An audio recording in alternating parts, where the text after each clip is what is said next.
and that is great. Whatever everyone says, that one is secondary.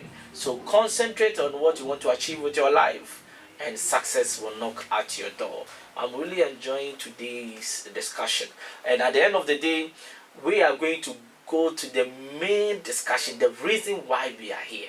Because Gary is trying to tell me that there are three minds in this life, but I want to tell him there is only one mind that I know. So Gary needs to convince me why I should accept that there are three minds. And that is the topic for our discussion. That is the heart, the head, and the gut pathway to success. Gary, welcome back. Thank you. Now, Gary, so you want to tell me there are three minds? Yeah. Not one. It's interesting, isn't it? It's very interesting, and you got me curious when you sent me. Even I had to call you to discuss it further because I wanted to know what actually do you mean by me having three minds. And there's that curiosity thing. That's curiosity. Yeah.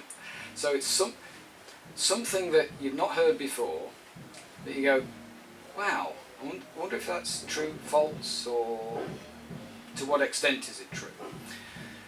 So let's take it from the mind we know. The mind in our... That's what everybody knows. Yeah, our head mind, we'll call it. Mm-hmm.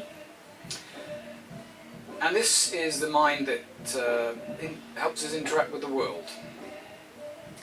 It's where our senses have their inputs, our hearing, our sight, our taste, our touch.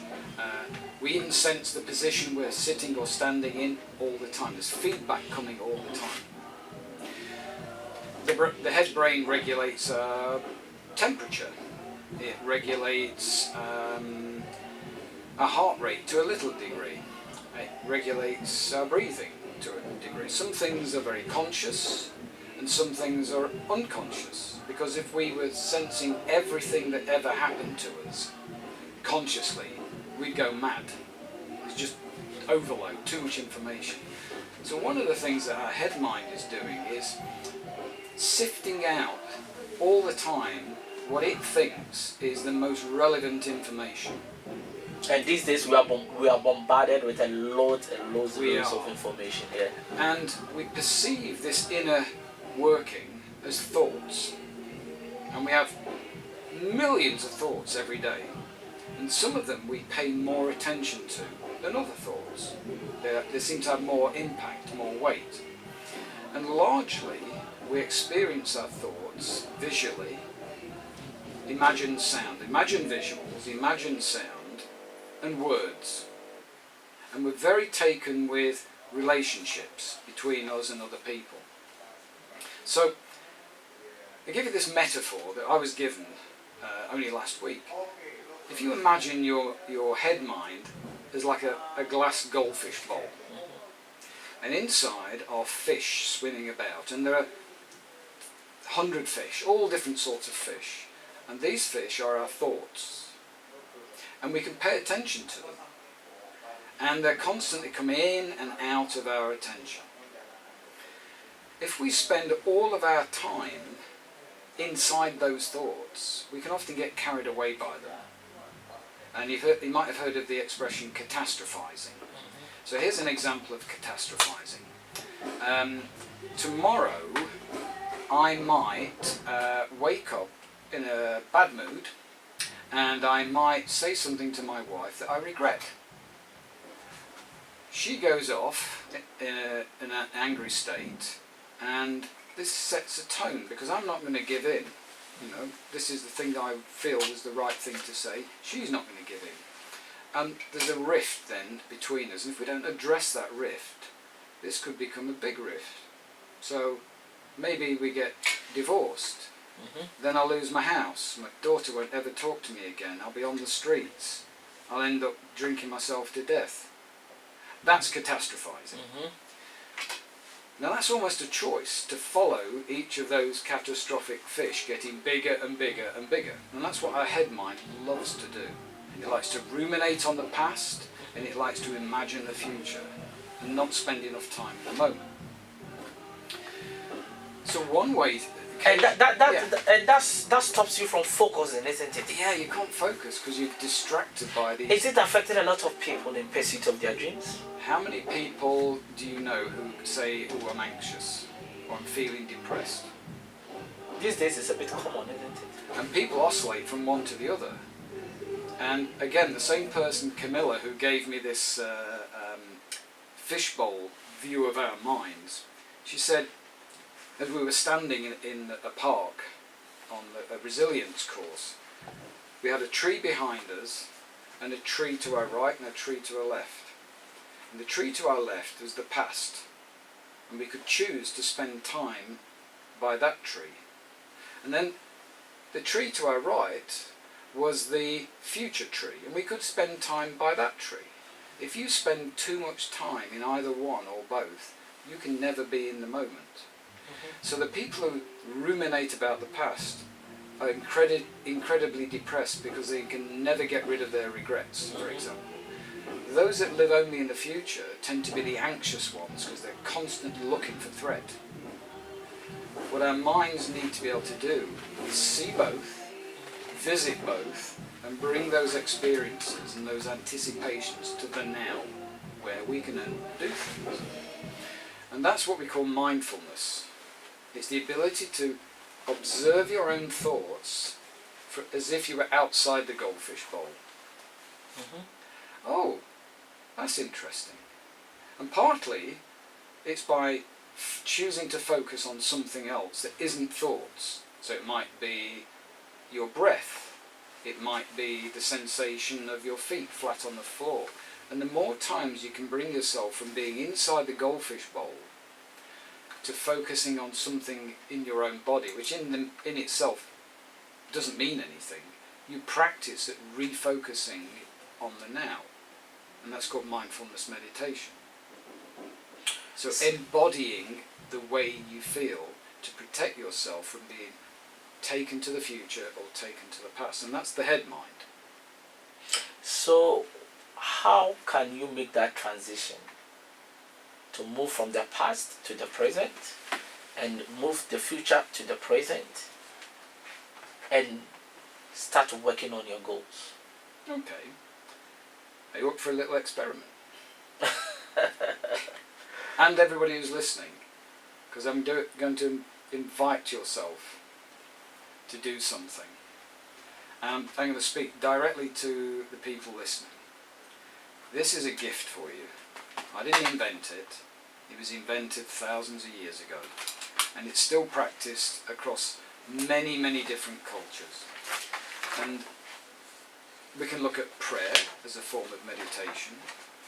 There is the transcendental type. I call this the mind gym. It's very practical, it's very now. It's not a religious thing, it's not a spiritual thing. It's actually regulating those automatic parts of our head mind that control things like adrenaline and anxiety, our fight and flight. And we can do it simply by controlling the rate at which we breathe and how deeply we breathe. So,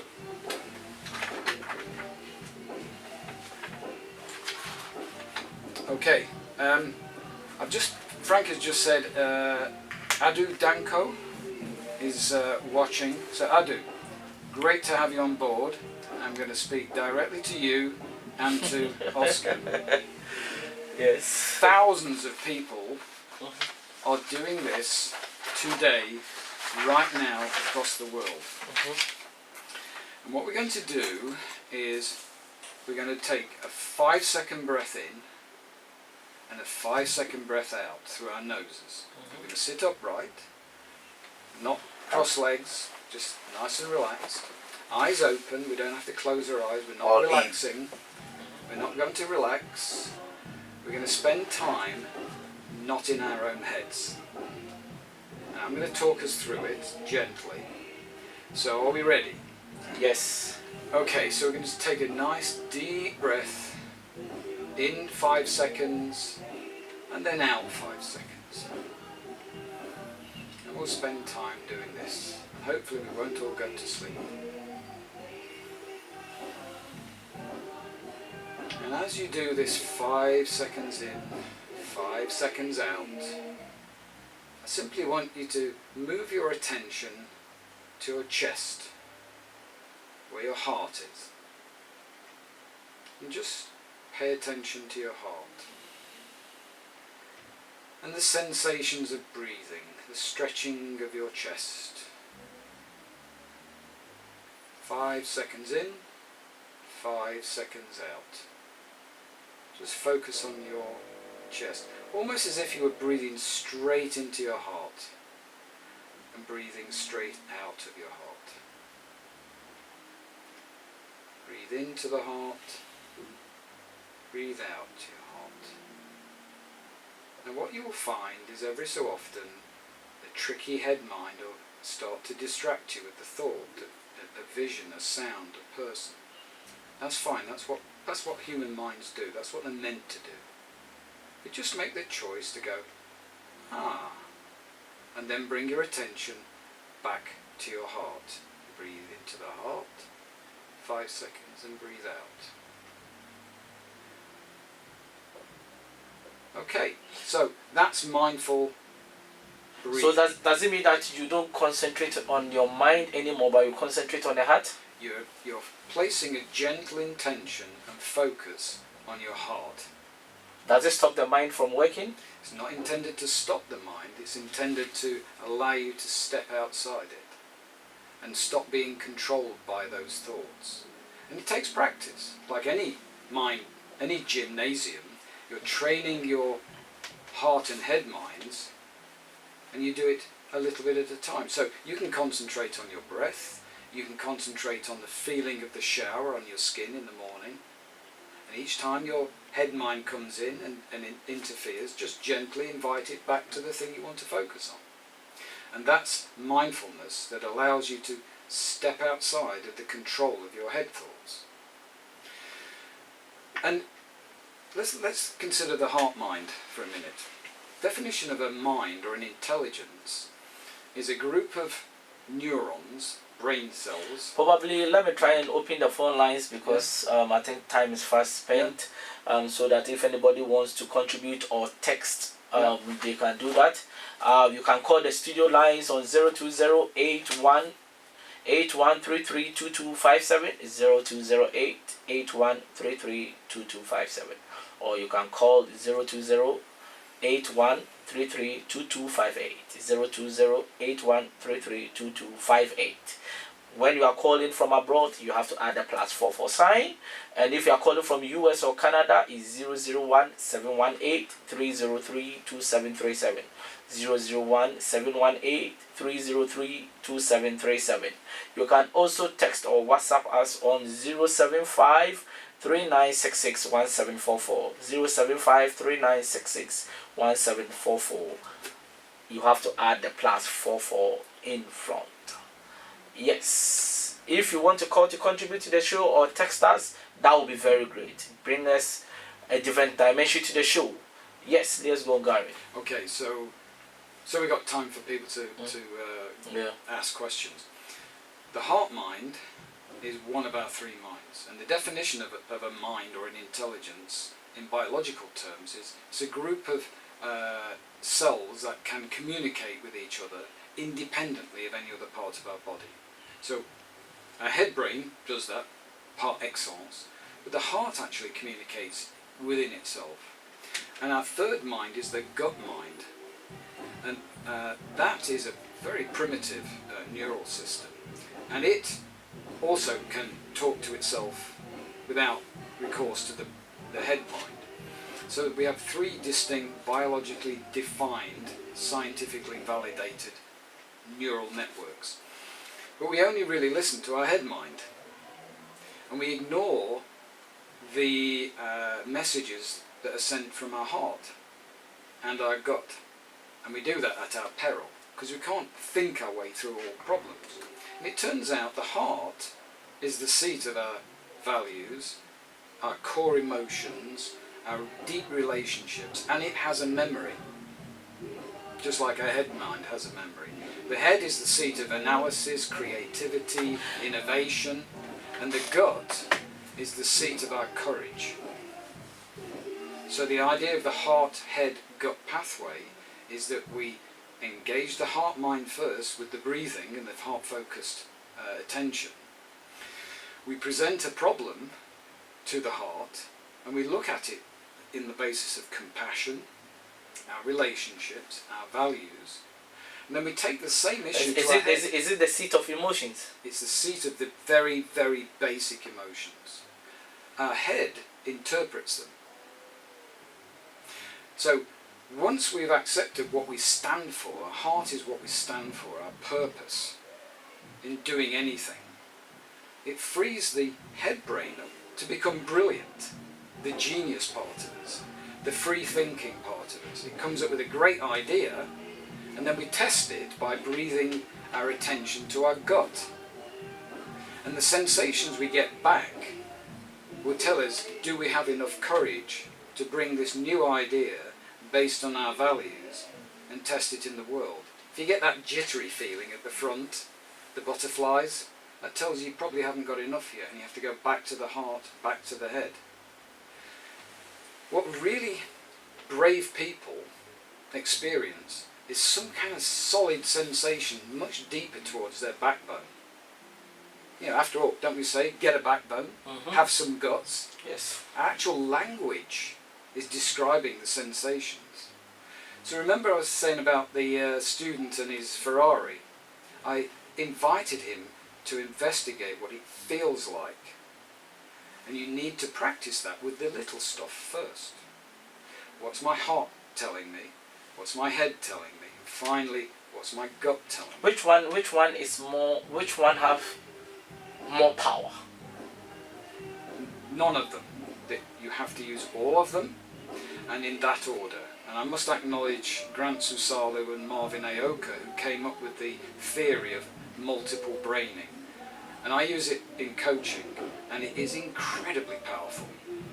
Within 40 minutes you can unlock things that have been buried within somebody, their capacity, and suddenly they've got this fabulous idea that they've got just enough courage to try and not feel judged if it doesn't work in the way that they imagine.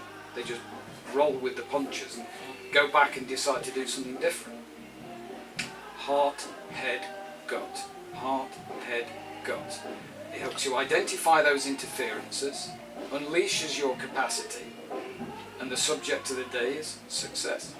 So can I have the gut courage to do it, but my mind will tell me I can't do it? You can have gut courage that gets you into a lot of trouble.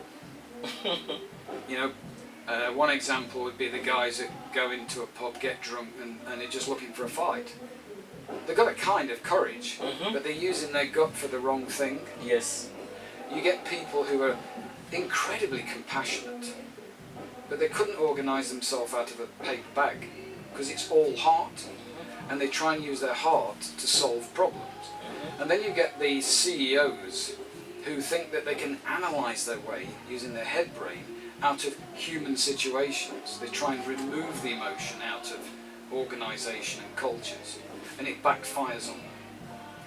So if you can work out that always that first pillar is heart, move to the head, and that's the self-awareness and the knowledge and skills, and what does excellence look like, and the guiding coalition. When all those 5 pillars are working together, your gut will always have enough. Yeah, but when you look at, for example, right, a lot of people don't take steps in life to do what they love doing because they don't have the courage. Does it mean that the gut courage is more dormant in people? It's the final decision maker as to whether I am courageous enough to take my idea into the world. It's not that it's more powerful, but it's the last thing. It's which way did I vote? I know what I like in life, I know what I stand for. I'd analysed lots of the material that was given to me. But in the end, when you've got that pencil and you vote for somebody, it's a gut thing. So what we're basically saying is, if you don't actually investigate what your core values are, on your deepest relationships and search for compassion, you probably won't ever find enough courage to do the things that you love. So I'm inviting people to go through the test of just writing down what the hell do you stand for. And once you have it in front of you, it'll always be there. And that gives you the foundation, which will give you the good idea, which will give you the courage to at least try it. And then be aware of what the results are. And it will just help you get more and more and more confident in what you want to do. If you're more confident, and you've got those 5 pillars in place, why wouldn't you be successful? The only reason is there'll be forces outside of you that are just stronger than you are. Well, that's life. But if you put the barriers in front of you, it doesn't matter what's happening outside. So little steps first, little tiny things, build your confidence up, and your gut will be happy.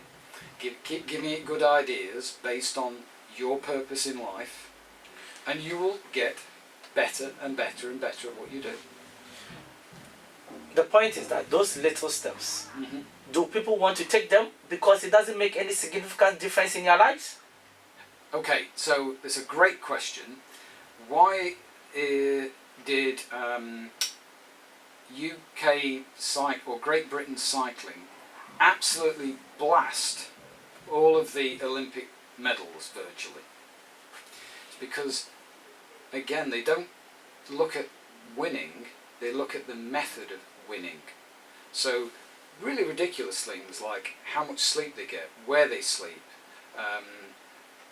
what height the saddle has to be on a particular day, and they keep changing things, guessing whether or not they'll have an effect, and they only keep the things that make the bike go faster. They don't prejudge the results of anything, they don't assume anything, they just keep changing, and they call it the law of marginal gains. So if we look at our own lives, personal or business, and we look for little things, and we change small things, and we use some of the tools that I've suggested, and there are lots of other people out there with good ideas. Just be curious, change something, use the heart, head, gut to be able to look at the results non-judgmentally and say, did it make me go faster? Did it make me a better father? Did it make me X, Y and Z? And whatever works, keep doing it. What doesn't work, don't do it again. Then look at the next little experiment and the next one. And little things add up to huge things. Little things add up to what? Huge things. Wow, but people don't really see it. People want the huge things, but they don't want to work for the little things to make it huge. Yeah. But if you, like at the beginning we were saying, if you recognize what it feels like when you achieve the little things, you'll know when you've achieved the big thing, and you'll enjoy it. There are lots of people that focus on just on the big thing. When they get there, they go, oh, is that it? And then they just look for it bigger and bigger and bigger. It's an addiction that they can never satisfy. So start with the small things and learn to affirm yourself in it. Well, I've got a few messages here. I have got one from Kofi boy. He says, great discussion. I really love it. I think Gary is too deep. Too deep. That is a really powerful one. And I've also got Robert here. He says, Gary, many will say success is not as easy as discussed. What is your opinion? Success is not as easy as we've discussed it. Just spending a moment to give not the first answer, but a considered answer. Okay. So it comes back to what we deem to be success. So let's imagine that you are the manager of a Premiership football team. And you're measured in terms of success by, do you win the Premiership? However, if at the same time you have a young footballer who is in the reserve team, is not quite breaking into the main squad, but you can see the potential. You can really see the potential of this guy. And you decide to pay some attention to them. And they suddenly break into the squad a year later. And then a year later, they not only score goals, but they're setting goals up. And 3 years down the line, you win the Premiership. Which was the success? Winning the Premiership?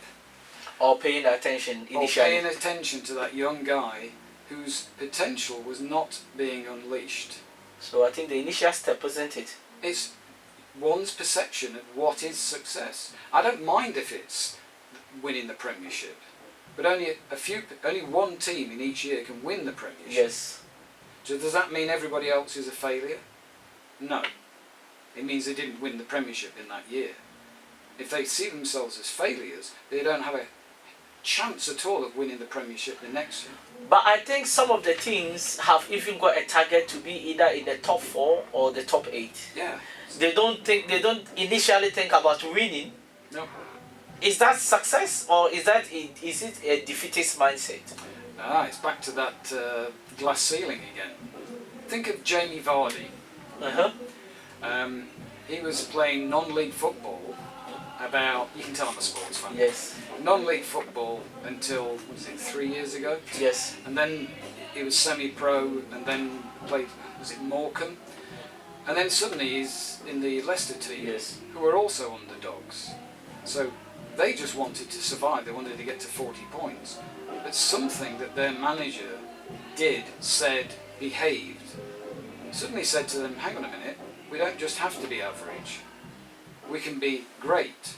But they didn't see themselves as winning the Premiership. Yes. They saw themselves as winning each tackle, getting each yes.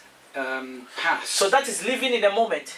Live in the moment, and success is simply a symptom of doing the right thing in the moment, as wisely as possible, as often as possible.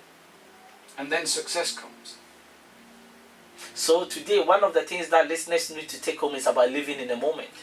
People live either in the future or in the past. You are a wise man, Oscar. The whole of what we've been discussing is an encouragement for people to take responsibility for what they feel, think and do right here, right now. And then having the courage to see what the consequences, the output from those decisions and actions are, and saying which ones are going to lead towards my success and which ones aren't. Take a step forwards, do something else, decide something else. Does the result of that lead me towards my success or away from my success? And the guide is my core values. What do I stand for? That's it. It's a very simple thing. Powerful, powerful, powerful. Do you have any events coming out, anything coming up that you like listeners to know? Events? No. But I've just launched a new website, and it's simply www.garycoulton, all one word, .consulting. And you can find out more about what I do, how I do it. I am on Twitter at AdaptiveIC. And I follow you, Oscar, and Exactly. you follow me. Exactly. So you'll get to see some of my tweets. I'm active on LinkedIn. I'm increasingly active in doing public speaking. It's very nice of you to invite people to seek me out, but no, that isn't the purpose of this evening. The purpose of this evening is if one person decided to do something different or look at their life in a different way because of what I've said, my late father will be very happy. That's very, very great. Now, your last word. Your last word. My last word. Be curious. Be kind to your inner child. And then make wise, grown-up decisions. That's it. make wise grown up decisions. Yes, I love it.